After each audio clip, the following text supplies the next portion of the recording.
Hello, everybody. Welcome back to another Stroke and Turn critique program with Stu and Eric. We are going to focus on the CSS with fins, without fins, and maybe even come up with some cool pieces of equipment that can help you swim, master this stroke, and some workouts as well. So, once again, welcome, Eric. Hi. Good morning. What's up, Stu? Morning. Yep. So we had a few submissions this week. I think originally we had planned to focus on, the types of pool gear that you use that you would recommend, someone who is swimming or trying to learn how to swim, just to help them perfect their technique. Um, and that's what we'll do today. So you ready to roll with it? Yeah, absolutely. Let's get into it. All right. So let me pull it up first because we know how that works now. I'll pause it real quick. All right. All right. Share the screen. We got a swimmer coming up here. All right. So our first one, we have a guy swimming with fins, and we can discuss what this looks like.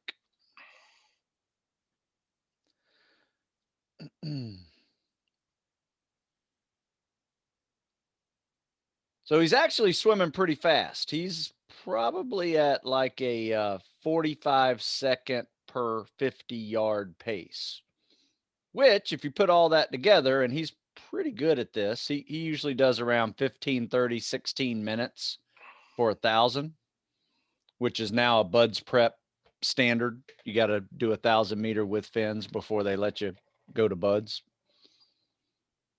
And I think that time is in the high teens. So he's a couple minutes below Where it needs to be. yeah, Yeah. where he needs to be. So he's fast enough right now. We're just trying to fine tune it a little bit. Do you have anything on this one with his arms or legs kicking? Because that's pretty much it. It's arms and Um. legs in this one. Yeah.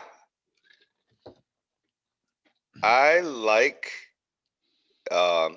I like pretty much how he's rolling. Um.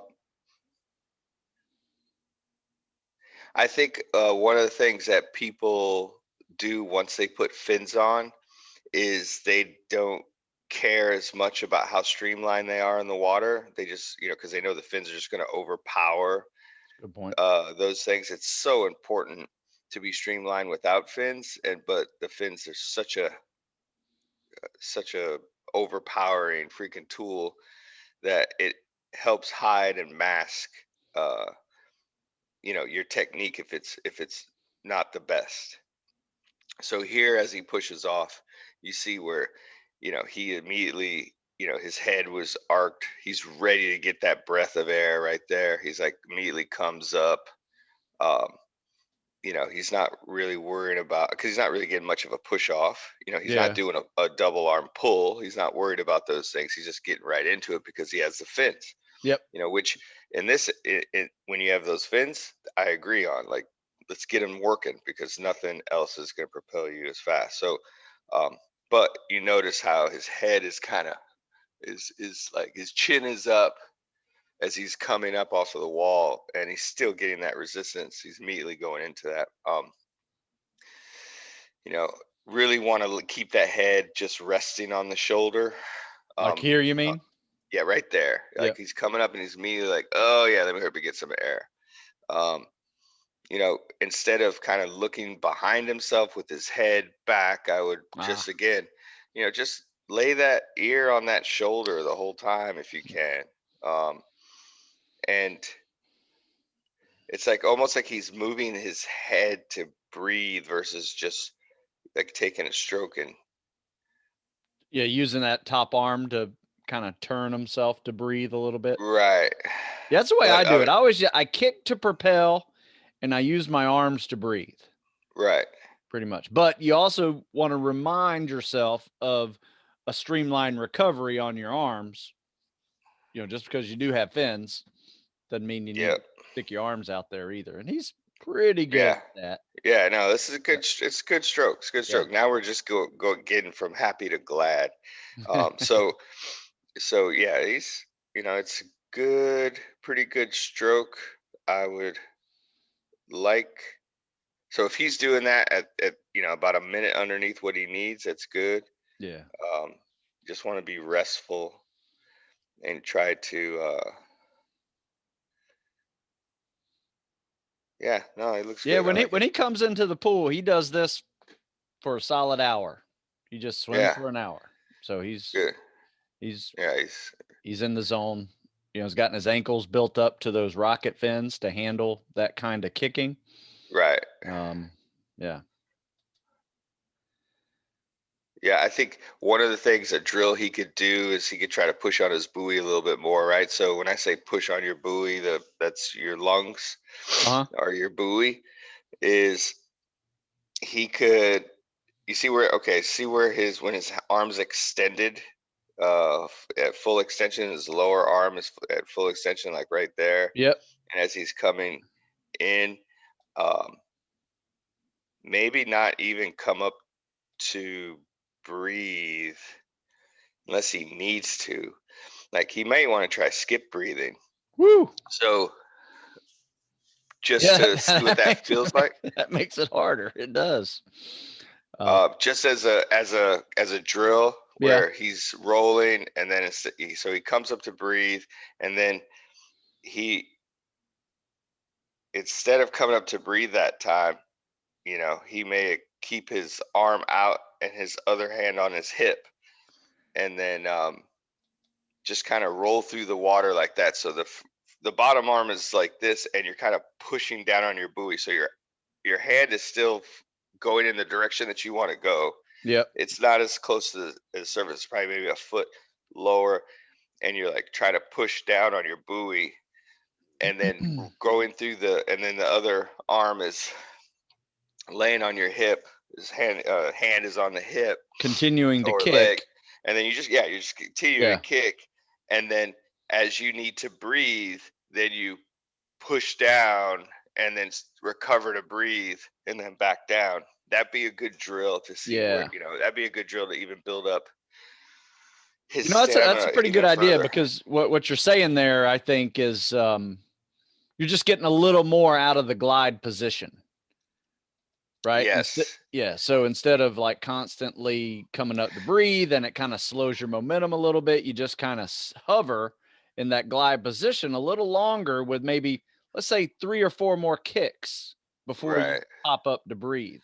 So You that'd know, be a form of kind of skip breathing, but you're in the glide position versus, yeah. I mean, all yeah. when you have the stroke down and you're underneath your time, now you're trying to get to the point where okay, a mile is cool, but 2 miles is going to be what you're going to be doing Yep. eventually. So why are you waiting? Don't wait till you get to buds to Yeah. train for the thing that you're going to do in about a month or in about like if you're doing a competition, would you wait until 6 weeks out to start training for it? If you had the opportunity to train for it 6 months out, That's I think exactly what I say every day. so. I think most people would go, no, if you have the time and it's something that is going to be a career for you for maybe 20, 25, 30 years, and this is your hurdle to get to that, your crucible to get into that career that you're looking to do, um, then I think most people would say, yeah, the earlier the better, right? So if you're Yep. at the time, well, now it's like, okay, well, I'm a minute um, past the time I need, so I'm good. Unless that your day is so full that you're so weak at something else you need to get good at, like pull-ups or push-ups or running or whatever. So you're like, okay, I got the swimming, no worries. I need to concentrate on these other things. Okay, cool, I'll give you that. Absolutely.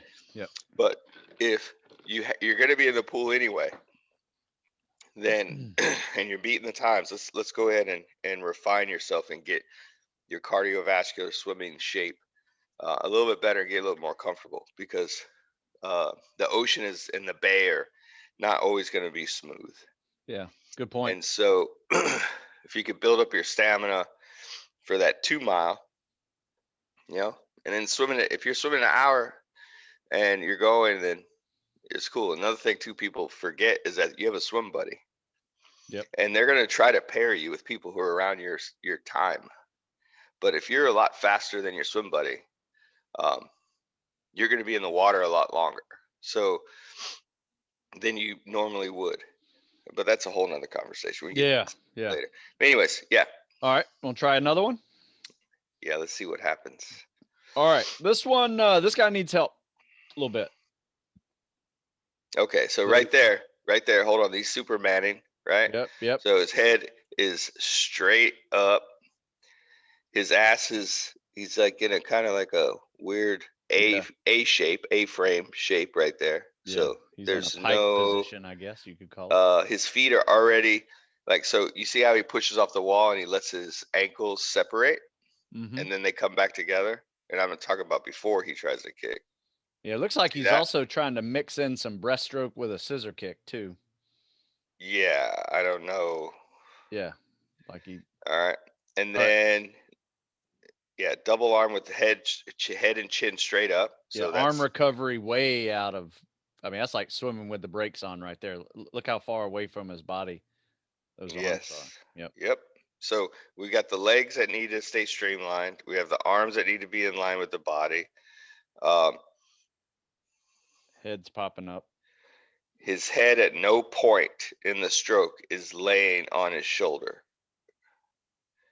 So I'm going to assume that he's a little negative. Could be. Now, once he gets into the kick, I'm not mad at how big his kick is. You know, I like a big kick. Yep. So I like that.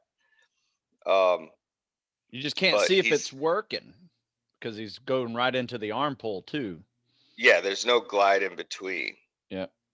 So for him, immediately we get the kickboard out. Yes. And let's get that kickboard underneath that bottom arm and lay his head on his side. Every time he wants to lift his head up, I'd shoot him with a BB gun. And then, or I'd throw something at him. No, I'm just kidding. It would be spitballs only. And so, no, but seriously, he needs that kickboard. Lay his head down and let's do 100 with you just relaxed. You can breathe. There's nothing to worry about. You got some buoyancy from the kickboard. And let's work on the kick and then feeling yourself slow down before you start to recover for the next kick. Yeah, my thing on this one is you got to fix the head first because that is driving your body position throughout this entire stroke. And then when your head pops up, your feet drop and you get no glide. Plus, you're not even giving yourself the cadence of the stroke requires a top arm, bottom arm, kick and glide. Yeah, it was decent there. Okay, so here's another thing too. Yeah. Yes, you're absolutely right. And hence the kickboard, head laying down, and the BB gun, right? Yeah. So another thing too, it looks like his bottom arm, it's hard to tell from because he's facing away from us. It looks like the bottom arm is digging out away from him versus coming in like we discussed before, like coming in line. So if he could just bring this a little bit in line with the direction of swim in his body versus coming out, digging outwards. And top arm too. The top arm is like really coming out. Can you see me? Yep. Like it's really coming out forward versus, instead of just being in line with your body, right. You shouldn't be out past like this little bubble area around your body as you're running through the water column. Right. And he needs to think of his arm like an oar, get that thing in there and pulling water. You're bending at the elbow, pulling water. He needs to look up freestyle catch. Can I give you a drill for this guy? Yeah, sure. Put him right next to the lane line. Tell him he has to swim right next to the lane line, but his his hands can't go past it underwater. Okay. It's kind of like when you're running, you don't ever want to cross your center line, right? Sure. So when you have that lane line that's right here and they're swimming next to it, if they're doing what they're supposed to be doing, they shouldn't be going out past it. If it's right here, same thing. If you're going here, everything should be here. And it can be nice and slow just so that they can work on keeping those arms in line with their swim column. Pool buoys are great at that, because then, like, if you grab a pool buoy, right, and you put this thing between your legs with if it's like this, then obviously the top one goes at the bottom. Yep. And Yeah, you I want mean, the the big one, you want the big side on the bottom. big side of the bottom. If they're Yep. one of those ones where it's connected by a little rope or something like that, then they're probably the same size, so it doesn't matter. And you have to squeeze your knees together a little bit more, but you throw a pull buoy in between your thighs and you're working against that lane line to keep yourself, Just focus on those your arms in. That's You're all there just is. focusing on your arms, just isolating your upper body, and concentrating on keeping those arms in line. Well, check this video out, because he decided he wanted to try doing the CSS with a breaststroke, because he was popping his head up like he was doing a breaststroke anyway. I guess he felt more comfortable doing more of a breaststroke version of this. So what's his time, by the way? Did he share his time? his time on a 50? Time on whatever. I don't think he's even done a 500 yet. Okay. All right. So cool. He's never even completed it. So no worries. Let's go here. I'll share my screen again. Dude, we're gonna make him so freaking fast. Yeah. So anyway, check this out, excited. because he actually does okay. He's got a little better streamline. So kicks off the wall. This is the same guy. Again, Kind of does that weird. okay. He does that pike. Yeah. You see the pike position with the head up, ass And up. the hat, like, that's, look at his. I mean, his head is just putting on the brakes. And imagine, you want these guys to get to that yellow marker, right? Oh yeah. He would look. He's right here. If he would have just held that before, he would get to the yellow marker on that pull before taking the first breath. Yep. It would have saved him, at least a couple yards. Yep. He's still reaching away from him like he was, but he's got this breaststroke kick now instead of the scissor kick, which I think he's working harder with the breaststroke, to be honest with you. Well, his turnover's too fast. I mean, it's definitely more strokes. It's science. The faster you move your arms, the faster your heart is going to beat. So, I mean, just from that basic piece, look, he likes air. He wants to. He likes air a lot. He misses it. He goes, I miss that air. Hold on. Yeah, that's 9 strokes in one. He did a 50 in 1 minute. So in 9 strokes. So chances of him even maintaining that pace, and that's still a 10-minute swim, which is not where you want to be. So that's 9 strokes per.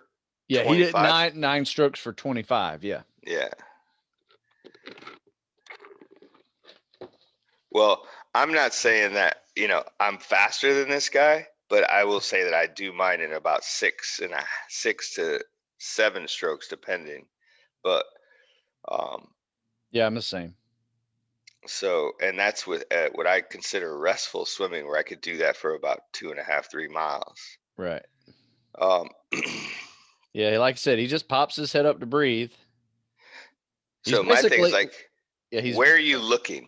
So basically what he did was he's like, okay, I know how to do breaststroke. I feel comfortable doing breaststroke. So I'm going to do everything breaststroke subconsciously. My kick is a breaststroke. My pull, look how far out that arm is going. Yep. So he's trying to do that breaststroke. Yep. When you're coming out, he's trying to do that breaststroke pull, but on his side. So he's coming up and he's doing this, but again, he's out here versus even if he was doing that, you'd want it in line with your body. It shouldn't go any. It's just like doing the regular breaststroke. You don't want it any farther out than right outside your shoulders anyway. So, but, and he wants to, like, even as he's coming up to breathe, like he's doing a breaststroke, breathing like cadence. His version is just to do the same thing, but put his head to the side and then call it a side stroke. So, yeah, I'm breaking him completely down and having him do 500 side stroke kick. Then I'm having him do 500 side stroke pulls.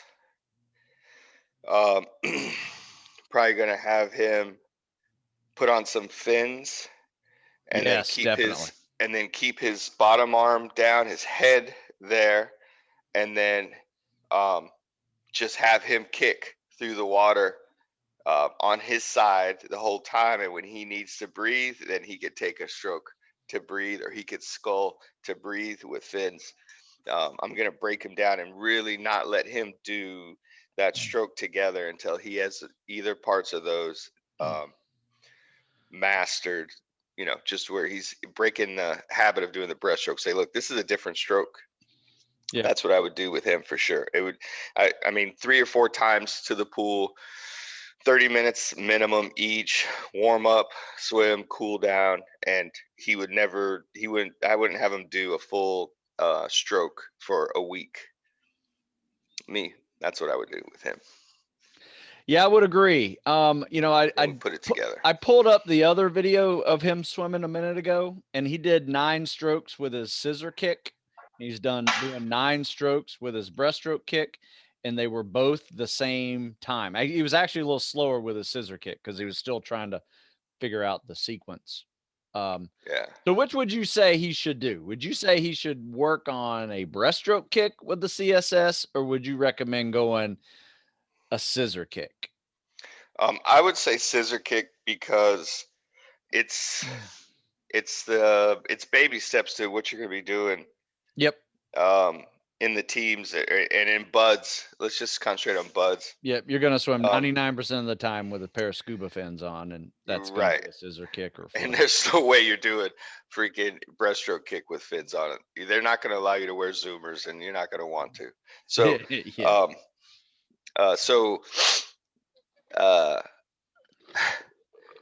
It's great that he knows how to. Shoot, that's my weakest stroke is the breaststroke kick. I would agree.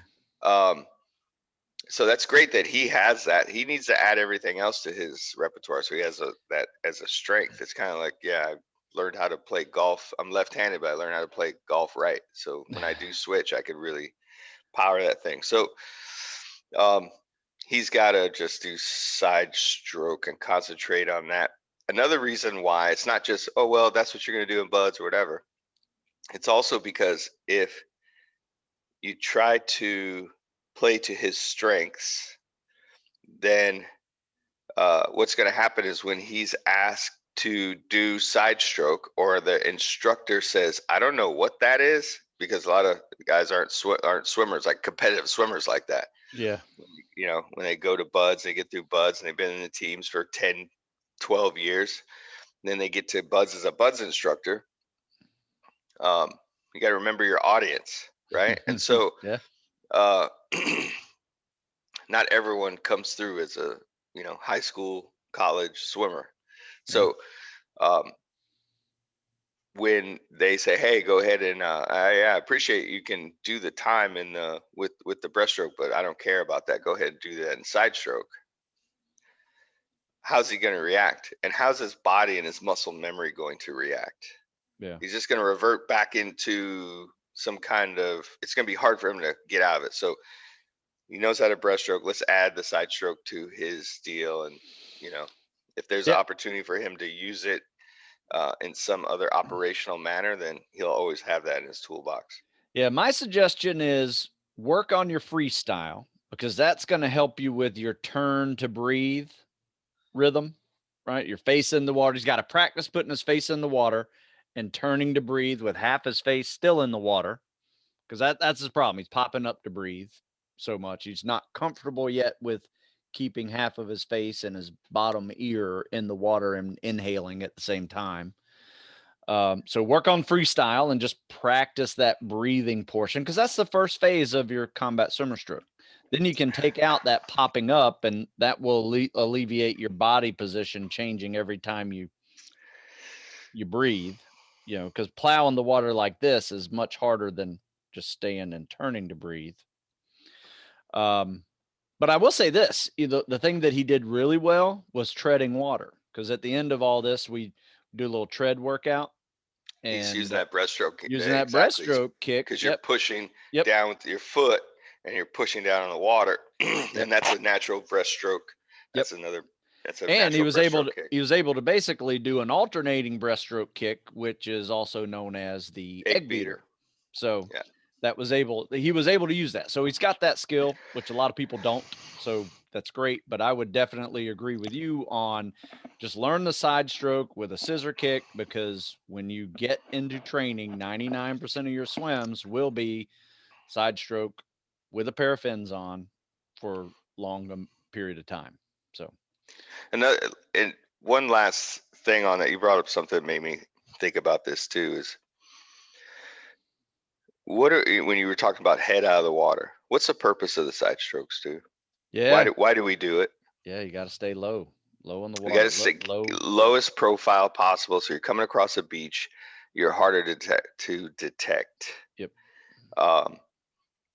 And so at the end of the day, guys, I get it. They're just in the infantile stage of trying to become a operator, whether it's Army, Navy, Air Force, Marines, whatever, Coast Guard, doesn't matter. You're trying to basically, in the SEAL teams, I used to tell my guys, like, what are you? Like, a SEAL. I'm like, yeah, right, but what's your job description? Are you an architect? Are you an uh, um, electrical engineer? Like, what is your job description in the world? And people struggle with that. You ask a bunch of team guys right now, 50, 60% of them would, say, what they do, as far like they would start describing things that they do, Not what they are. what they are, which, it's like, a seal. No, you're not a seal. Seals eat fish and they freaking get murdered by killer whales. You're not a like so sea, air, land. That's what that commando. That's what that stands for. But like, so what are you? And after they struggle for a little bit, and I help them out and say, look, you're a professional gunfighter. That's what you do for a living. And all these things that we do: swim, run, ruck, patrol, ride in helicopters, fast rope, spy, freaking free fall, drive SDVs, drive underwater submarines. Like, all these things are just ways to get to and from the gunfight. Right? So you have the gunfighting, and then you have the ways to get there. Right? So when you start thinking like an operator, you need to get, like, they don't want to hear a bunch of excuses of how I was good at breaststroke and I'm so much more comfortable with breaststroke. And it's like, hey, check this out, little fella. You're trying to learn to become an operator, a professional gunfighter.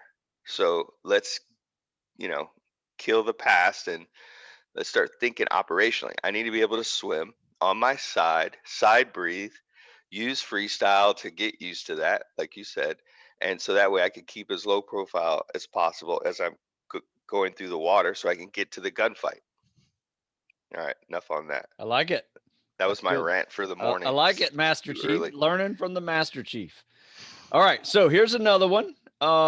Preparing for just getting used to swimming with clothes, like good Marine recon candidates do. Just working on a side stroke here. You see that? I do.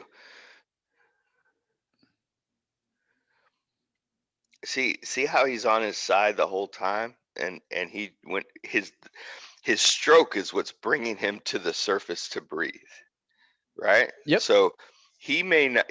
So he's down.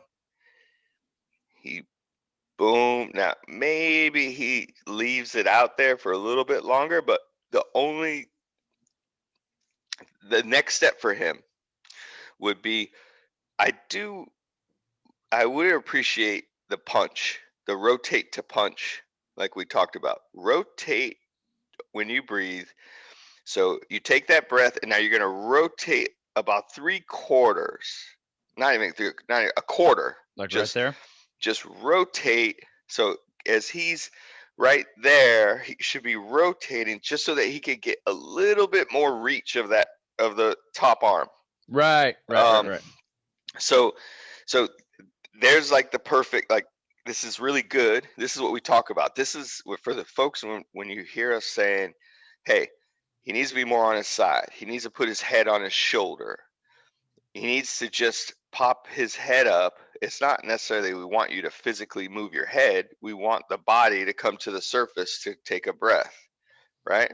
Yep. And so now now we're getting happy to glad, right? He's got a little broaching going on with that bottom foot. So is at an angle. Otherwise, his bottom foot wouldn't be broaching. Yep. But he's not utilizing it with the upper body. Like if you're at an angle, you might as well, it's just Yep. like, again, it's like the punch. I could get more force. Well, here I get to pull more water if I get to reach farther. So he gets to pull more water. So that would be what I would have him start working on, which, again, Yeah, I find the punch rolls me over just a little bit. Like I try to stay on my side, but then when I reach out, yes, I roll over just a little bit, just for that split second, and go back to my side. exactly right.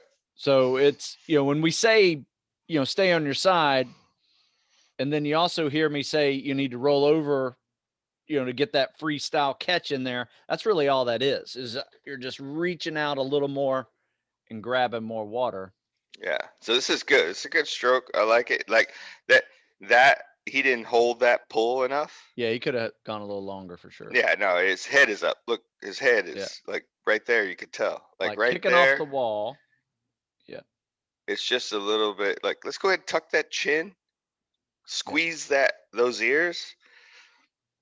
Let's see what that first pull looks like. Let's see how far you're gonna get. So Yeah. another drill for him is get in the water, just swim there and back, loosen up. It doesn't matter what's, like, no more than 60% speed, just there and back, maybe there and back. I don't care how you swim, just kind of shake it out. And then let's do some push-offs, right? Yep. Push off the wall, double arm pull, recover, right? So Yep. double arm pull, Recover. see, when you feel yourself, be mindful. Feel the water around you.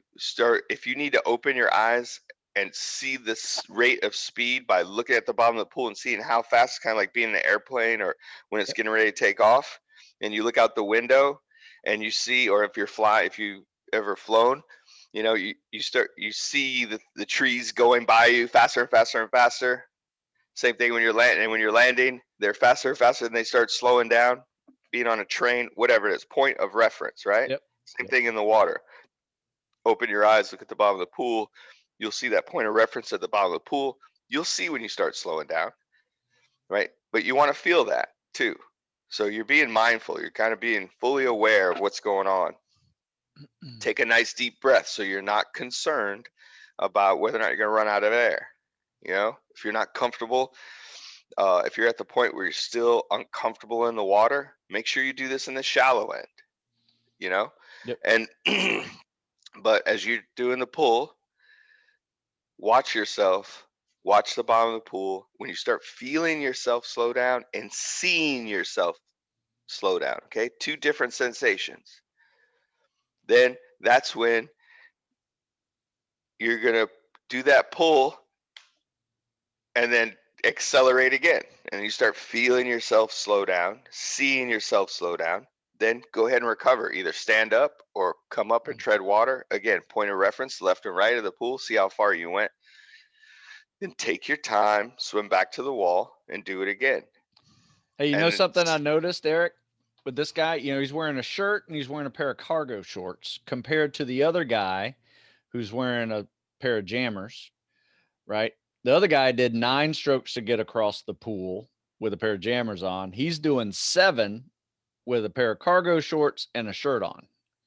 right. So he is actually more efficient with all that extra drag on. He'd probably be down to 5 strokes per length, you know, if he didn't have the shirt and the baggy shorts on. Yeah, I swim with a couple swim shirts on, and I like Yeah, it just with makes you work harder. yeah. I Yeah. mean, it's resistance. So it's Yep. swim with resistance, so that when you know I'm swimming normally, then it's not there. But it's like wearing ankle weights around. But yeah, he just has to tweak that, Yeah. and that's the drill to do it. He needs to be a little bit more mindful of himself in the water, because when you start doing it, you start realizing like, okay, um, yeah, why am I wearing a weight vest to go on this uh, 3 mile run? Like I didn't want to wear it. I'm gonna go ahead and take this off. Or oh shit, I have my backpack on. Let me take my backpack off before I go for a run. Like that's what it feels for me in the water when like I'm not getting a good turn, or like I it's just like shooting on the range. Like, oh man, I knew I threw that shot before before the bullet hit the target. Yep. You know when you throw it, you get to that point where you're mindful and you start um, really getting slippery, what I call slippery in the water. Yep. It takes time. You know, it takes time and It practice. I does. mean, yeah, I'll be honest with you. If you're a non-swimming athlete, you may be handling everything perfectly on land. Strong, fast runner, everything. You get in the water, it's a whole different world. And it may require you 5 to 6 days a week of swimming practice, somewhere in the 1,000 to 1,500 yards a day of swimming in order to feel what Eric is talking about, to actually understand what it feels like and be mindful of your body position and how the water feels across your body when you're moving or when you're not moving. You know, and the It's amount of just effort that you do. So it's just like when you're a kid and you're first learning how to swim, and then you start getting comfortable where you can hop in the pool, and you're not fearful of you know the deep end anymore. You start doing things, right, like grab the penny off the bottom of the pool. You're hanging out with your friends, you're doing front flips, back flips, you start doing handstands underwater, and trying to get your feet out, and so all the things that used to mm, bother you like no longer bother you because you're comfortable because you've put in the time and the effort, and that is where the confidence comes from. yeah, Confidence is based on a known bit of work that you've done, not something that's imaginary. That's then now we're talking about arrogance or false bravado. yeah, So confidence is based on you knowing that you've been there and you've put in the work. It's a great safety net. Put in the training, the time, the drilling, um, and when you're not getting the gains you think you should get, it's okay, because it will come. Some things come a little bit faster for others. You can't gauge your progress off of everybody else. yeah. I would say this. When you talk about water confidence, it does take some time in the water to get that. One of my favorite stories was had this collegiate football player come in. I mean, he's just jacked, you know, can run, can't swim. In fact, his first time ever swimming across the pool was in our pool, right? And that level of confidence that he got from that first length across the pool was amazing. Now, he got out and also says, I got a lot of work to do. And I said, this is what you need to do. Da, da, da. And I didn't see him for a couple of months. He came back he could swim a 500 because he went in and put in the time on his own, had fine tuned his technique a little bit to a point where he kind of got it. But, he went from his first length across the swimming pool ever to now, he's in his fifth year of being a SEAL team member, and it all started from him putting in the time every day, getting a Y membership or whatever he got, and just going and getting in the water. And he Right. busted it out. You know, And you do that with guidance. He came, he got some guidance. Um, this, practice isn't perfect, right? That's people say practice makes perfect. No, it doesn't. Perfect practice makes perfect. yep. So you could go and you're going to be beating your head against the Yeah. wall, um, Building and bad doing things habits. wrong, and exactly, and digging those different channels in your brain uh, that are hard to pull yourself out of. That muscle memory. So you need some guidance, and he got the guidance. He already knew what it took to excel at something because he had been in sports at a high level, a Yeah. competitive high level. So now it's, so you have a mindset. So now you just got to get the tools Yeah. to And he add to was the honest mindset. enough. He was honest enough with himself to realize he had a weakness.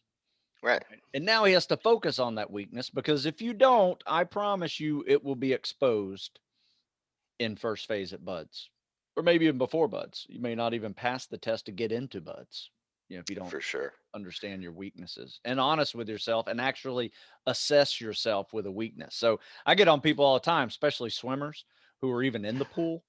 I'm like, dude, what are you doing in the pool? You can swim a 7 minute easy. Get out of the pool, go in the weight room, and start lifting because you're going to just get crushed underneath Right. the boat. Your shins are fall apart when we run a mile and a half. Time to start getting your shins a little stronger. So Yeah. Let's everybody start has a evening weakness things out. coming into this game.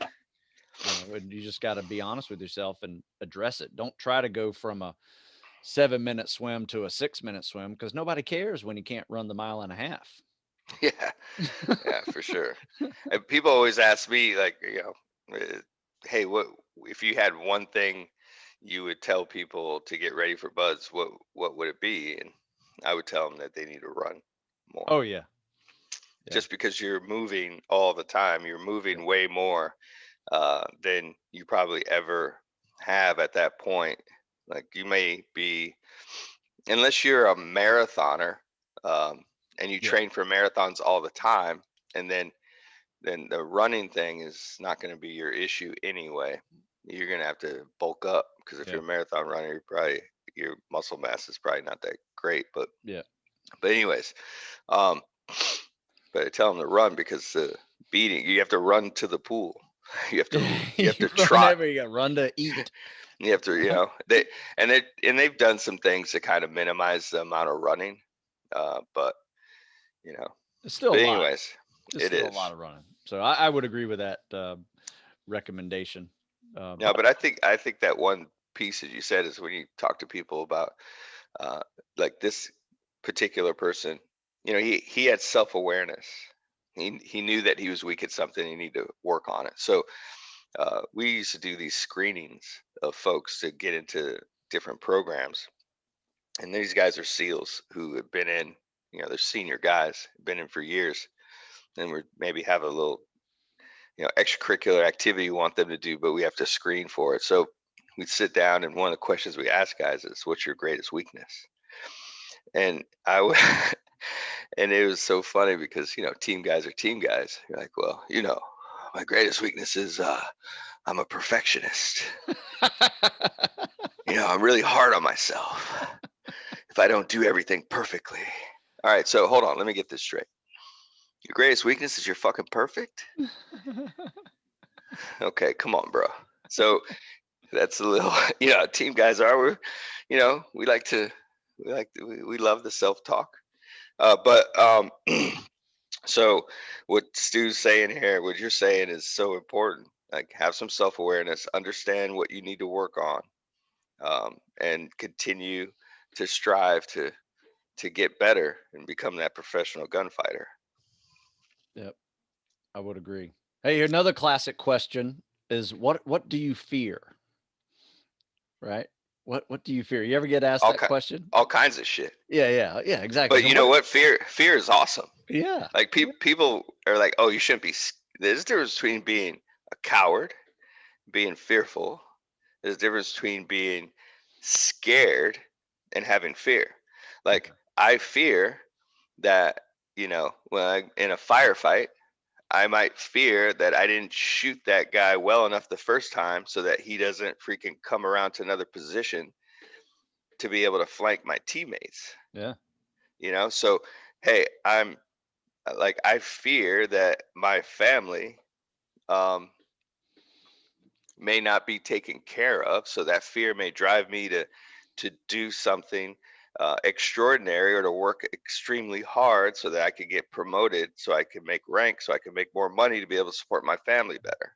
And so all the absolutely. things that follow that fear may drive you to do things that other people think that are extraordinary. So you know embracing that, understanding and having some self-awareness is the first thing. Is like, you know what, like there's we could do Oh yeah. hours talking What? about fear and its relationship with what we do in the SEAL teams, and how SEALs look at it. Even like some people hear the word and they think it equates to weakness.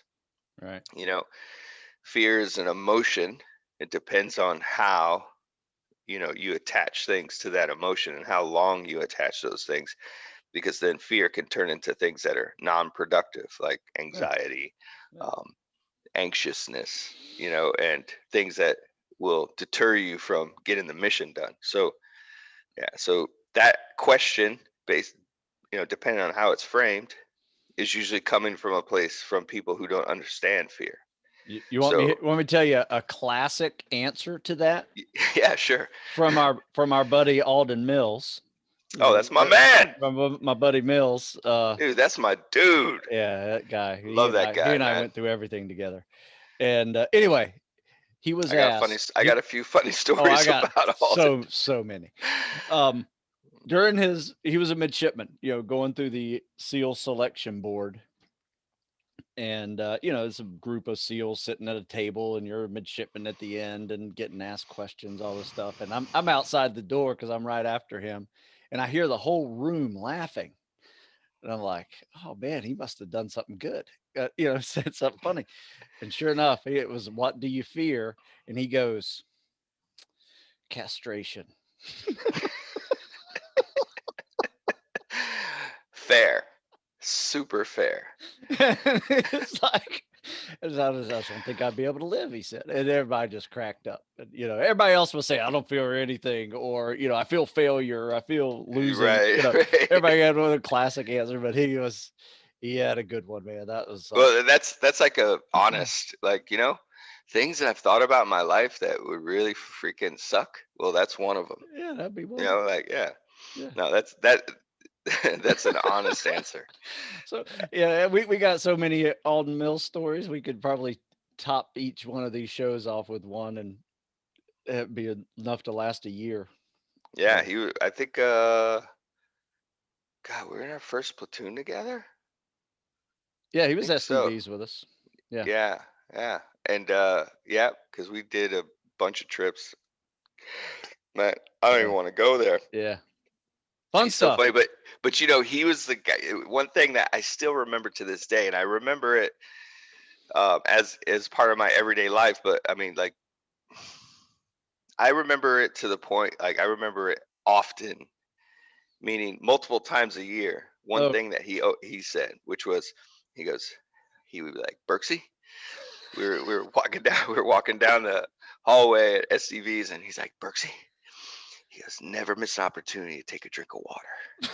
And he and he bends over and he's freaking drinking at the water fountain. He's like, never want to miss an opportunity to take a drink of water. And so now every time I freaking go by a goddamn water fountain, I think of his dumb ass. But yeah, anyways, but he's right. You want to hydrate. Hydrate or die. But yeah. oh He my could tell a god. story. He was a classic. In fact, I did a podcast with him, just to just to have have him on, and he hadn't changed a bit. He's awesome. Yeah, no, he's great. He's great. All right. So anyway, that's us reminiscing a little bit and trying to help you guys with your swimming abilities, but also more than that. It's not just swimming; it's how you get into the gunfight, right? So That's right. a little more than that. So, Eric, once again, thanks for your valuable information. You know, your logic is always off the charts. Appreciate it. You know, Yeah, no, good stuff. I'm gonna go do some COVID testing, and there you I will go. holler at you uh, Yeah, next man. week. We'll hit it again. Till next time, my friends, get your videos in, and we will try to review them and get them on the show. So, until then, we'll see you later. Take it easy. Hasta.